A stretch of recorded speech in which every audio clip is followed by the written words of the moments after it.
क्योंकि ये कृपा के बिना, यदि आप दुखी हैं, बात समझो, यदि आप दुखी हैं तो समझना कि आपके कर्मों का फल मिल रहा है, सुखी हैं ये भी आपके कर्मों का फल है। माता यशोदा पिछले जन्म में एक सामान्य सी स्त्री थी, इनका नाम था धरा। माता यशोदा का नाम क्या था? पिछले जन्म में सामान्य सी स्त्री थी, जंगल से लकड़ी काटती, सूखी बाजार में बेचती, जो मिल जाता खाती और संतों को भोजन कराती और फिर खाती, बिना भोग लगाए संतों को कुछ खाती नहीं। नियम था माता धरा का कि साधु सेवा करके खाऊंगी, साधु सेवा करूंगी, थोड़ा सत्संग करूंगी, भगवान का चिंतन करूंगी, भोग लगाऊंगी, फिर खाऊंगी। अब मैया का नियम था जंगल जाना, लकड़ी समेटना, बाजार में बेचना और उसी पैसे से साधु की सेवा करना। ये 12 महीने का काम था माता धरा का। एक दिन क्या हुआ कि माता धरा पर भगवान की नजर पड़ गई। भगवान ने कहा, माता ये तो बहुत बड़ी भक्त हैं हमारी, चलो थोड़ा परीक्षा ले लेते हैं। तो भगवान परीक्षा लेने आए। वो बने क्या? साधु। साधु बनकर आए, माता धरा से बोले, मैया भूख लगी है। अच्छा, माता धरा संतों को भोजन करा चुकी थी, संत लोग खा पी के जा चुके थे, माता धरा भी भोजन कर चुकी थी। अब बज रहा था लगभग 2 दोपहर के 2, और मैया सवेरे ही संत लोग आ जाते तो 12-1 बजे तक सबको खिला पिला देती और अपना खा पी लेती। 1 घंटा भजन करती, फिर लकड़ी समेटने जाती। आज एक टोली संतों की तो खा के चली गई। अब ये जो दूसरी टोली आ गई संतों की, 8-10 संत फिर आ गए। संत बोले, माता भिक्षाम देही, भूख लगी है, क्या कुछ भोजन मिलेगा? कुछ खाना पीना मिलेगा? तो कहा, हाँ हाँ मिलेगा, क्यों नहीं मिलेगा। संतों ने कहा कि भूख लगी है। माता धरा ने कहा, ठीक है आप बैठिए, मैं आपकी सेवा करती हूं। मैया उस दिन ना मां के पास कुछ नहीं था, अब जो था तो संतों को खिला पिला के विदा कर चुकी। अब ये दूसरी बार कोई आ गया, अब आपके घर एक बार भोजन बन गया, अब फिर से बनाना पड़े तो कुछ ना कुछ तो कम रह ही जाएगा। क्यों? साग सब्जी भी व्यक्ति उतनी ही रखता है हिसाब किताब की। और मैया तो गरीब थी, संत लोगों के लिए कुछ बचा नहीं। अब वो बाजार में गई, मांगती फिरे कि भैया कुछ उधार दे दो, संत आए हैं, कोई कुछ ना दे। तब माता धरा ने किसी से कहा कि भैया हमें पैसे कुछ उधार दे दो, संत आए हैं, भूखे चले जाएंगे तो बड़ा पाप लग जाएगा। उन्होंने कहा कि हम पैसे दे तो देंगे, पर बदले में आप हमें क्या दोगी? माता धरा बोली कि क्या दूं, 15 दिन में आपका पैसा चुका दूंगी। बोले नहीं, 15 दिन का हम इंतजार नहीं कर सकते, यदि आप देना चाहती हो तो अभी दो। माता धरा बोली कि अभी तो कुछ है नहीं गिरवी रखने के लिए। उस व्यक्ति ने कहा कि देखो तुम बहुत सुंदर हो, यदि तुम अपने स्तन हमें दे दो तो हम तुम्हें दे देंगे पैसा। मतलब उस व्यक्ति की माता धरा पर नियत खोटी हो गई। माता धरा समझ गई कि इस व्यक्ति की नियत अच्छी नहीं है, पर करूं तो करूं क्या, कह रहा है कि स्तन दे दो। माता ने कहा कि देखो साधु खड़े हैं द्वार पर, तुम क्या कह रहे हो? उसने कहा नहीं, बात नहीं बनेगी। माता ने कहा अच्छा ठीक है, तू चमड़ा ही तो मांग रहा है शरीर का, स्तन ही चाहिए ना तुझे? हाँ हाँ। माता ने चाकू से अपने स्तनों को काट दिया। स्तन चाहिए, काट के उसके हथेली पे रख दिया, ये ले। अब पैसे जितनी जरूरत थी उसने पहले ही रख दिए थे, उठाए, माता तो चली। अब वो आदमी तो अवाक रह गया, क्या कहे, उसकी तो बुद्धि पलट गई, चरणों में गिर पड़ा, माता क्षमा कर दो। माता ने कहा ठीक है, पर अभी संत खड़े हैं, बात ज्यादा कर नहीं सकती हूं। सामान खरीदा, खून गिर रहा है और संतों के लिए भोजन बना रही हैं। वो भोजन बन गया, परोस रही हैं। संतों ने पंगत लगाई, लाइन से बैठे, सबको पत्तल में परोसा। संतों ने कहा माता ये खून बहुत गिर रहा है, कहां से गिर रहा है, क्या हुआ? अब माता कपड़ा पड़ा बांध ली कस के, लेकिन छाती कटी हो तो खून कितना गिरेगा। संतों ने कहा माता ये खून कैसा? कहा कि महाराज ये मत पूछो, पहले आप भोजन कर लो। नहीं नहीं, संतों ने कहा कि आप कष्ट में हैं और हम भोजन करें, ये सही नहीं, पहले बताओ क्या हुआ आपको। माता धरा ने कहा कि हम कुछ पैसे मांगने गए थे, क्योंकि आप आए तब हमारे घर में अन्न का एक दाना नहीं था, तो क्या करते हो? पैसे उधार मांगे तो उसने कहा कि आपको स्तन देने होंगे, तो हमने भी सोचा कि स्तन मतलब चमड़ा मांग रहा है, यदि आप हमारे द्वार से भूखे चले जाते तो बड़ा पाप लग जाता। यदि शरीर देने से यदि साधु सेवा होती है तो कर लेनी चाहिए। ये चमड़े का मैं क्या करती बताओ आप, इस शरीर का मैं क्या करती? यदि ये सेवा में लगा तो अच्छा है। अब तो ये बात सुन करके वो साधु तो थे ही नहीं, भगवान ही तो पधारे थे परीक्षा लेने। प्रकट हो गए भगवान श्रीमन नारायण चतुर्भुज रूप में, और मां को हृदय से लगाकर बोले माता मैं ऋणी हो गया आपका, आपने संतों की सेवा के लिए शरीर को काट डाला।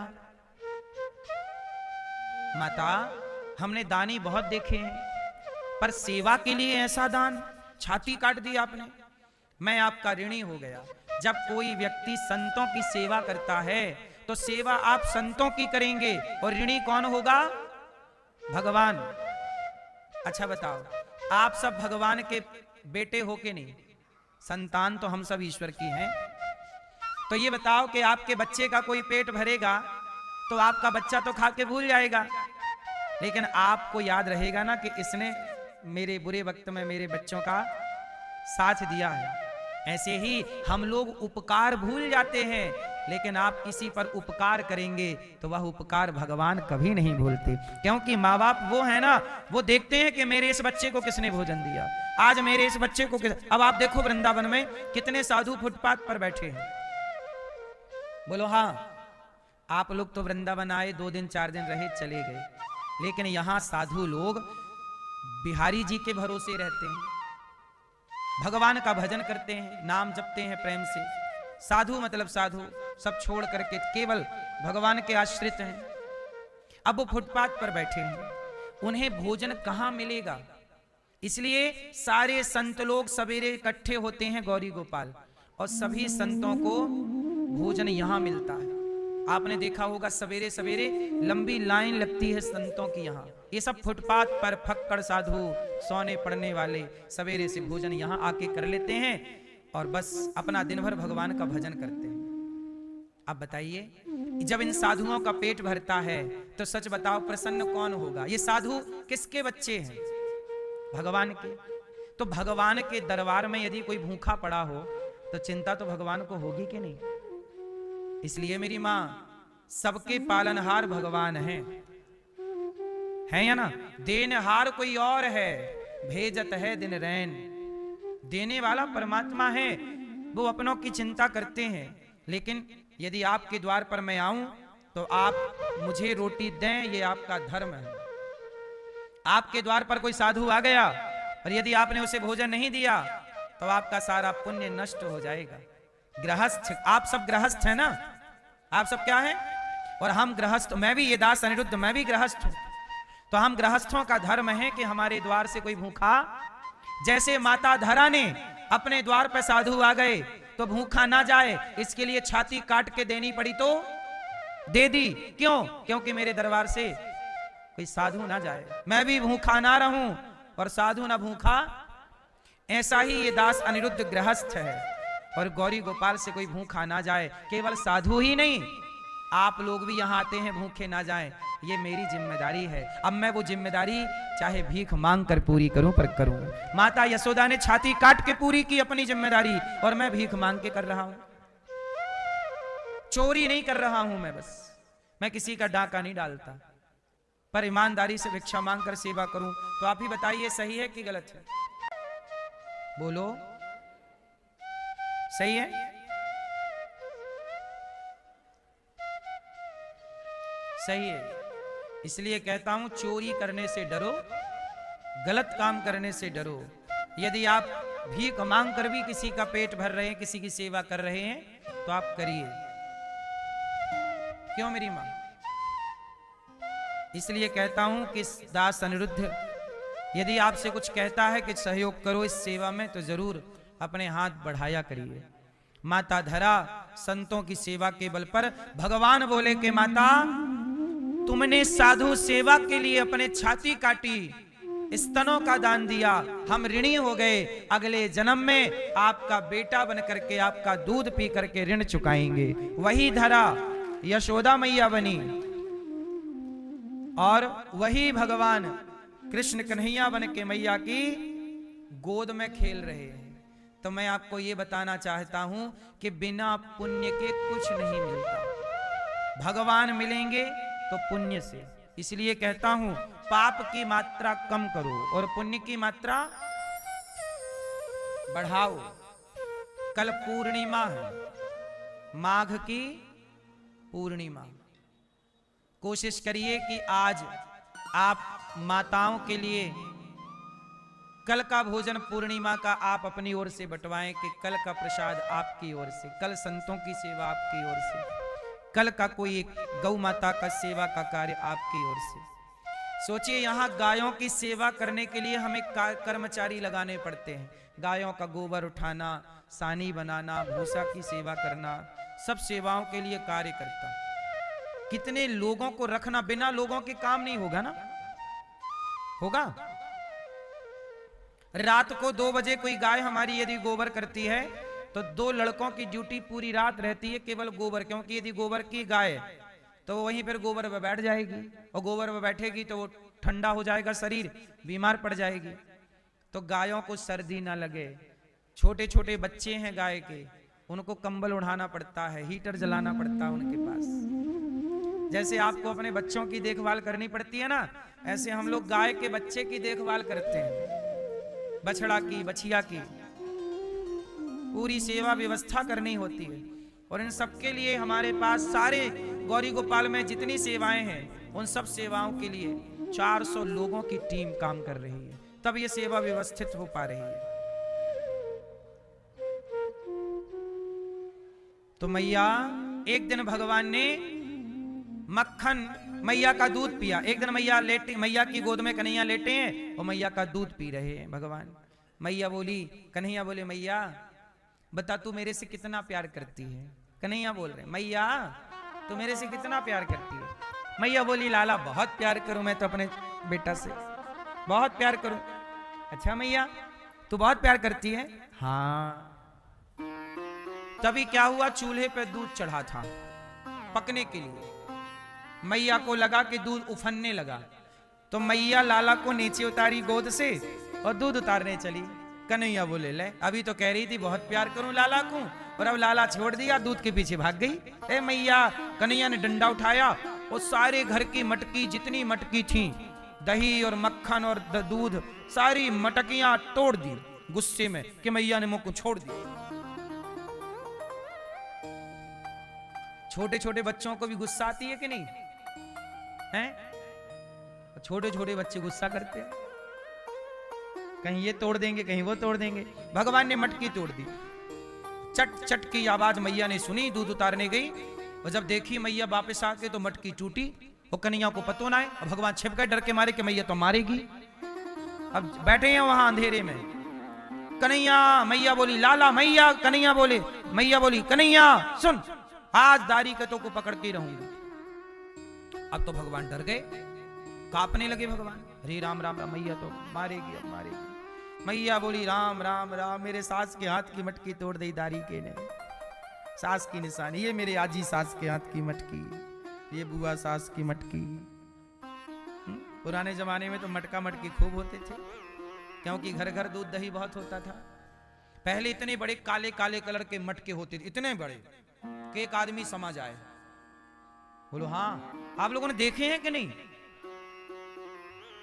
हमने तो बहुत छोटे में देखे, हो सकता हमें बड़ा दिखाई पड़ा हो क्योंकि हम छोटे थे, पर इतने बड़े बड़े रहते थे कि नहीं? उनमें दूध भरता था और दही, और हमारी मैया, मैं खुद देखा हूं, मैं खुद साक्षी हूं, हमारी स्वयं माँ दही उस मटके में, बड़े से काले कलर का मटका था, उसमें मछानी डाल के, लकड़ी की मछानी होती थी, और रस्सी बांध के फिर यूं यूं यूं मंथन होता था।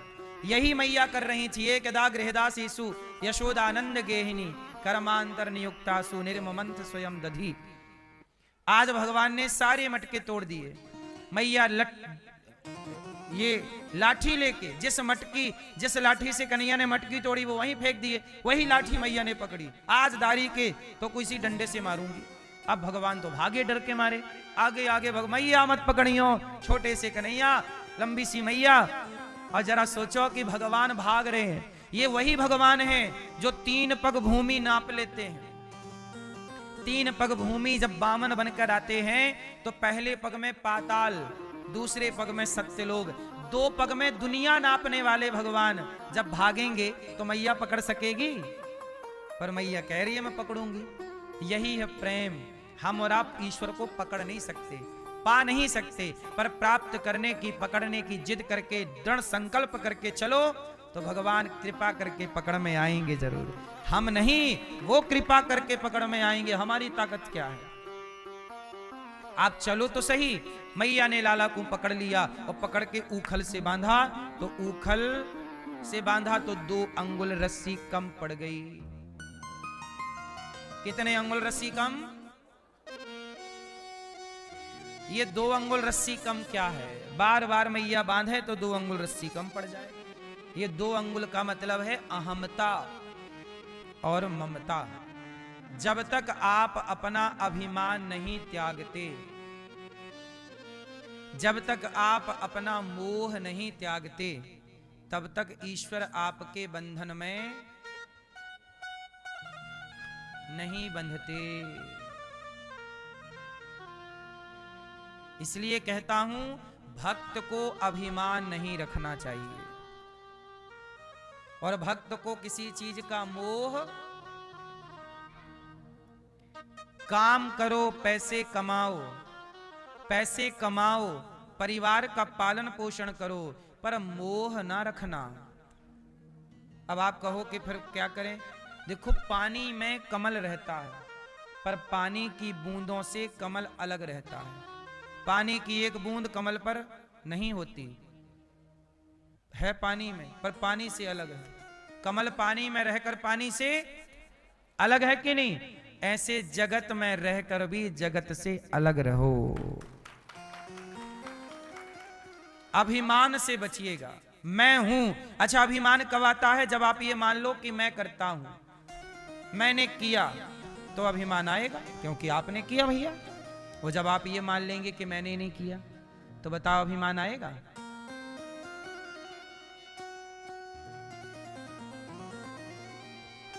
भैया, मैया सो गई क्या मेरी माँ? नहीं? अच्छा बताओ, जब आप ये मान लेते हैं कि मैं करती हूं, मैं करता हूं, मैंने ये किया, मैंने वो किया, तो यहां अभिमान आने की संभावना है, क्योंकि मैंने किया तो है। अच्छा, जब आप करोगे ही नहीं तो आपको अभिमान क्यों आएगा? इसलिए कहता हूं कि आपने जहां अपने आप को बिठाया है, वहां भगवान को बिठा लो। वहां किसे बिठाओ? भगवान को, भगवान जगन्नाथ जी को बिठाओ। अपने आप के स्थान पर बिठा लो जगन्नाथ जी को, और आप बैठ जाओ भगवान के चरणों में, तो अभिमान नहीं आएगा। मैंने किया, जैसे आपको मैंने थोड़ी देर पहले क्या बताया कि गौरी गोपाल में जितना कार्य होता है भगवान करते हैं। अब जब मैंने ये मान लिया, अनिरुद्धाचार्य ने ये मान लिया कि सब भगवान कर रहे हैं, तो अनिरुद्धाचार्य को अब अभिमान किसका आएगा?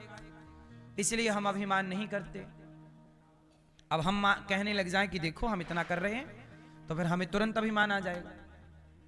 इसलिए अपने को हटा लो वहां से जहां अभिमान आने की संभावना है, और अपने को चरणों में बिठा लो, सुरक्षित रहोगे आप। रावण क्यों मर गया? घमंड के चक्कर में, अभिमान के चक्कर में। बोलो हाँ।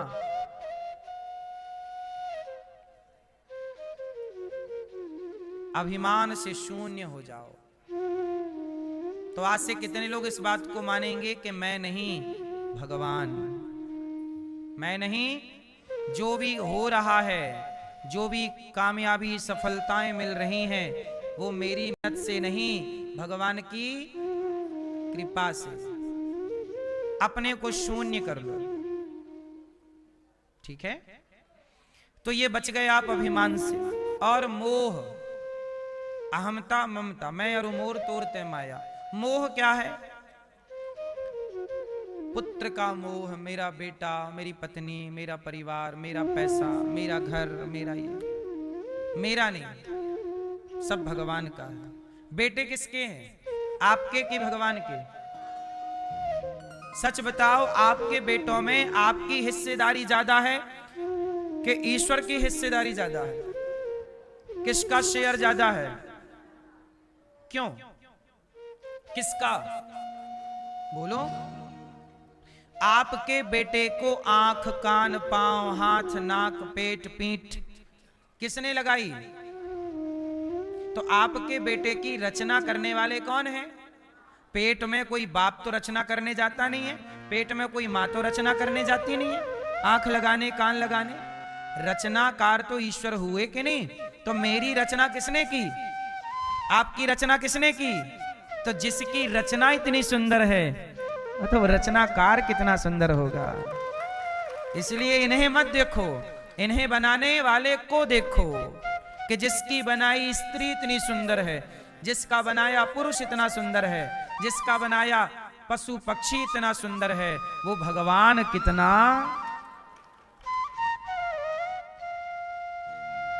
हम आपको ना देखें, आपको बनाने वाले को देखें। क्यों मेरी मां?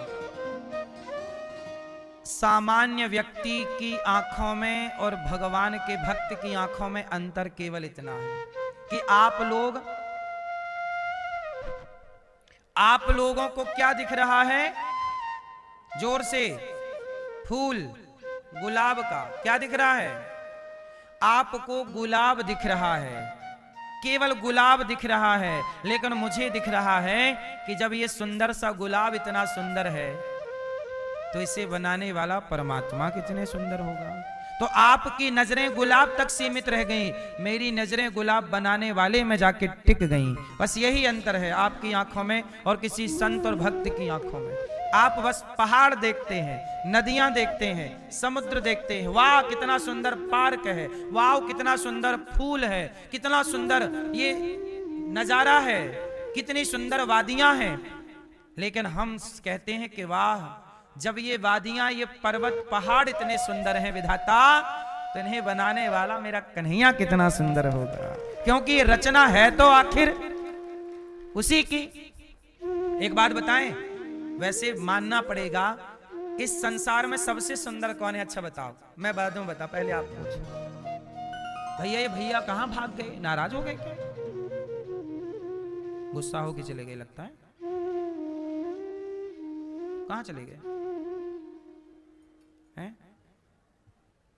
सुनो, चलो बताओ सबसे सुंदर कौन है? जोर से हैं? भाई भगवान तो हैं, भगवान के अतिरिक्त पूछ रहा। भगवान तो है ही, उनसे सुंदर कौन होगा?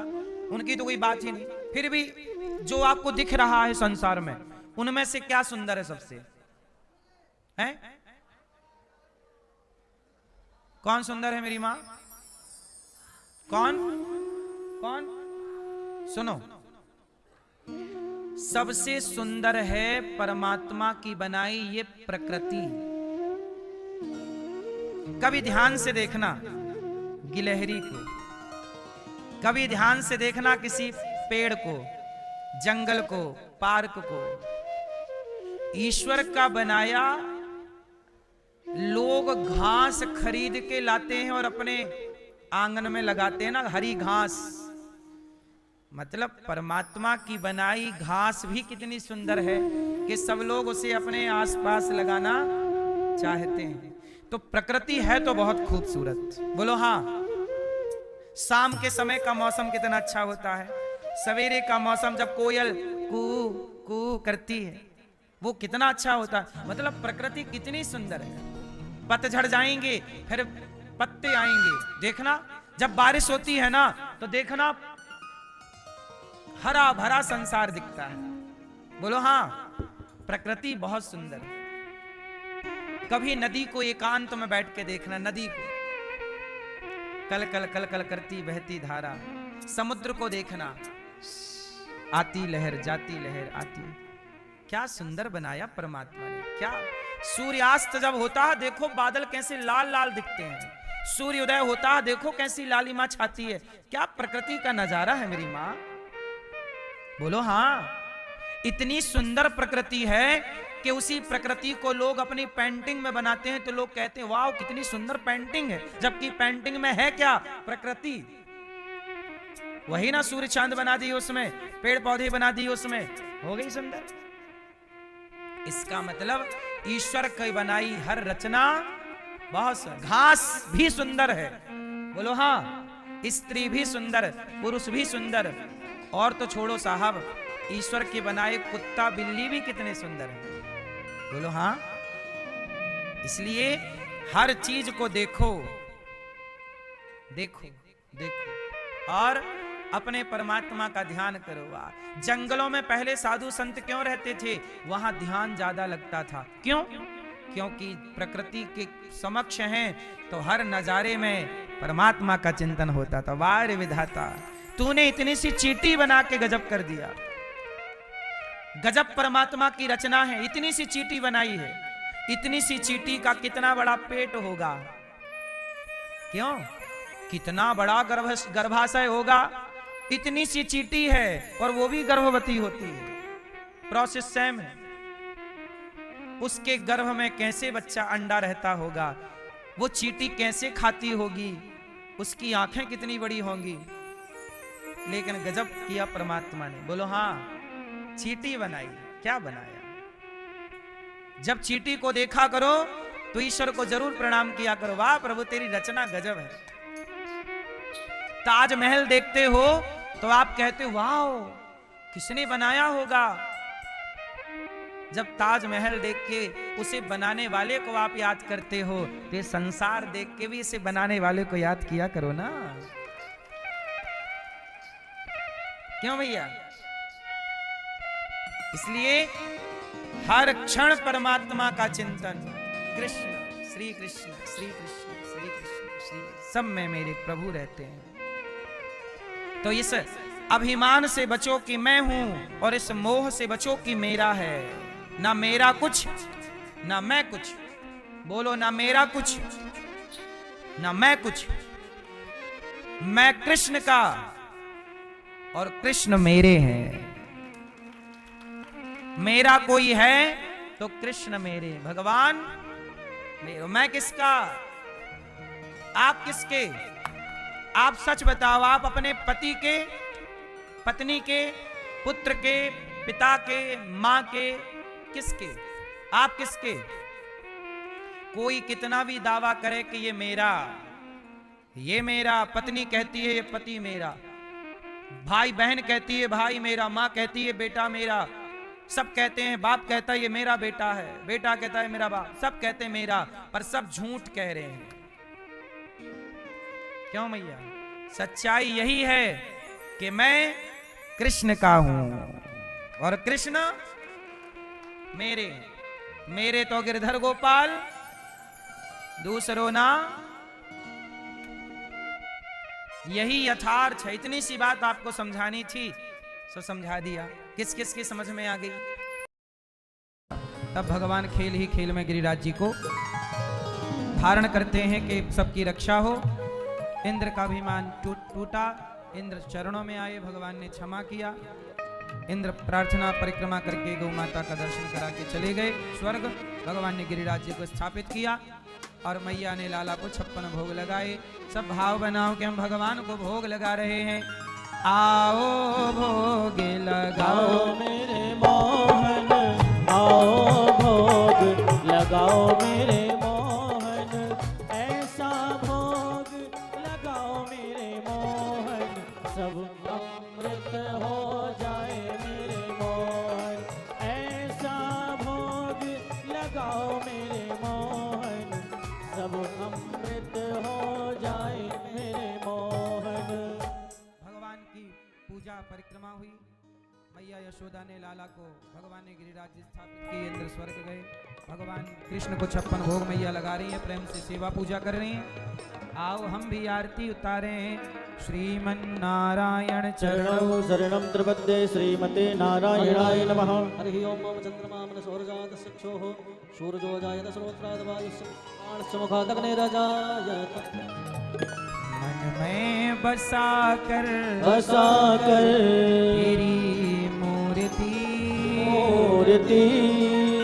उतारूं मैं गिरधर तेरी आरती मन में बसा कर तेरी मूर्ति उतारूं मैं गिरधर तेरी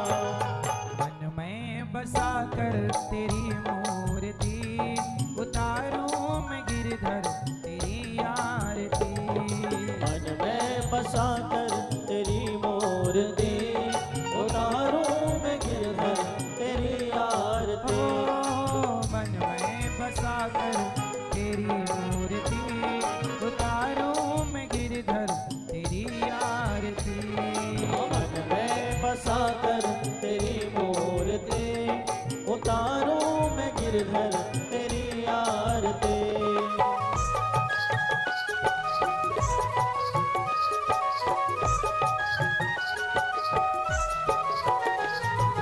हो हो हो हो आ आ करुणा सोचो भगवन जिंदगी जब तेरे नाम कर दी अर्पण।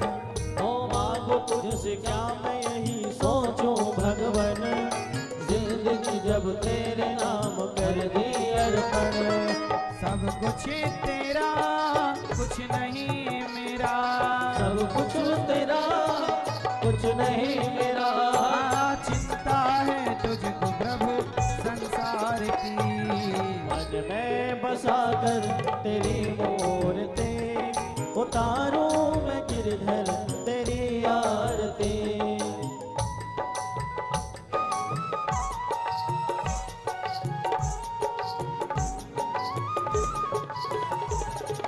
हो हो हो हो आ आ जिसने तेरा नाम लिया उसके जागे भाग, सोते हुए जीवन से अब तो प्राण जाग। जिसने तेरा नाम लिया उसके जागे भाग, सोते हुए जीवन से अब तो प्राण जाग। कम है जिंदगी कर लो बंदगी, हम है जिंदगी कर लो बंदगी। प्रभु कहाँ थे हो तो मौत भी न मारती। मन में बसा कर तेरी मूर्ति उतारूं मैं गिरधर तेरी आरती। वेद तेरी महिमा गाए संत करें ध्यान, नारद गुण गान करें छेड़ बीना तान। वेद तेरी महिमा गाए संत करे नारद गुणगान करे छेड़ बीड़ा गान। भक्त तेरे द्वार करते हैं पुकार, भक्त तेरे द्वार करते हैं पुकार। दास अनिरुद्ध तेरी गाए आरती। मन में बसा कर तेरी मूर्ति उतारूं मैं गिरधर तेरी आरती। मन में बसा कर तेरी मूर्ति उतारूं मैं गिरधर तेरी आरती। प्रभोर गौरम करुणावतारम संसार सारम बुद्धिग्रहारम सदा वसंतम हृदयारविंद भवम भवानी शरणं नमामि। वंदारुवाला गंगाधर कपालवाला शंकराय दिगंबराय जगदंबराय नमः शिवाय नमः शिवाय। त्वमेव माता च पिता त्वमेव त्वमेव बन्धो त्वमेव त्वमेव विद्या द्रविणं त्वमेव त्वमेव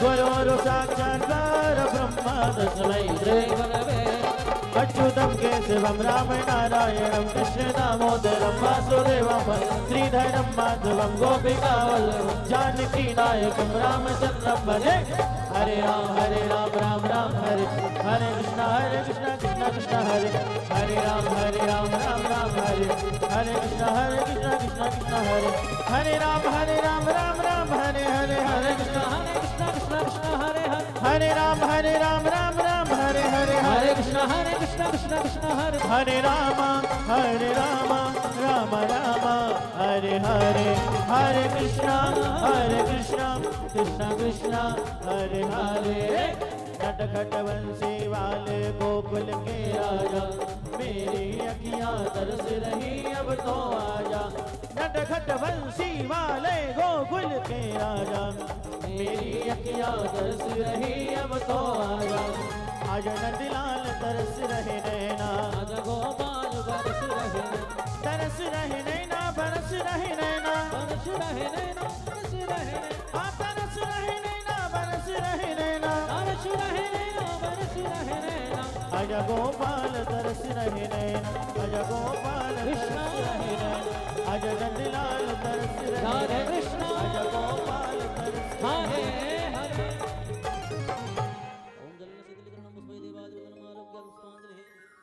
नानास्पंदपुष्पाणि यथा भवानि च पुष्पाञ्जलिं मया दत्तग्रहणं परमेश्वर श्रीपुराणपुरुषोत्तमाय नमः पुष्पाञ्जलिं समर्पयामि फलवृन्दावन बिहारी हरि लाल की जय राधा रानी सरकार की जय जय अधेश जिन भक्तों को मिलना है ऊपर आइए मंदिर में। सुनने वालों कथा को देता यही विराम कल फिर हम सुनवाएंगे लेकर कृष्ण का नाम जय जय श्री कृष्णा जय जय श्री कृष्णा जय जय श्री कृष्णा जय जय श्री कृष्णा शरण पड़े की लाज है तुम राखो गिरिराज दोनों भुजा पसार के पैरों चरण में मात सियावर राम जय जय राम मेरे प्रभु राम जय जय राम करो कल्याण जय जय राम। अब जिन भक्तों को महाराज श्री से मिलना है सभी से निवेदन है आप लोग ऊपर पहुंचे गौरी गोपाल मंदिर पर पुनः महाराज श्री से आप सभी की भेंट होगी। निवेदन है अपने पर्स मोबाइल का और बच्चों का आप लोग इसे ध्यान रखें। 7 बजे वृषसूत्री होगी। जिन भक्तों को वृषसूत्री में सम्मिलित होना है आप लोग 7 बजे यहाँ पर पहुंचे और गौरी गोपाल आश्रम में चल रही सेवाओं में अपना हाथ बटाने के लिए सीढ़ियों में जस्ट दोनों साइड में काउंटर लगे हुए हैं। अपने योगदान का नाम लिखाकर रसीद जरूर प्राप्त करें।